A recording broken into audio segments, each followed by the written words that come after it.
sempre stato un incontro per conoscersi semplicemente, dove abbiamo registrato il fatto che lui è disponibile a trovare una forma di convenzione nei confronti del centro sociale e noi abbiamo detto semplicemente ok, siamo d'accordo, discutiamone.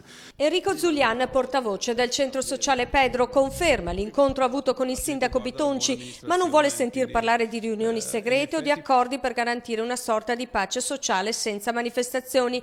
Questione anche questa che ha acceso lo scontro tra PD e amministrazione. Mi sembra che nell'ultimo anno di manifestazioni contro Bitonci, dove il Pedro era anche in prima linea, ce ne siano stati. Il Pedro in prima linea, il PD è sotto a guardare, veniva anche alle nostre mobilitazioni, quindi mi sembra anche un po' una polemica inutile e sterile la questione della pace sociale. Ieri sera nell'area occupata di Via Ticino si è riunito il comitato di gestione del Pedro. All'ordine del giorno la convenzione con il comune per la regolarizzazione, accordo che sarà oggetto di studio da parte di un gruppo di lavoro interno chiamato a stilare una proposta concreta.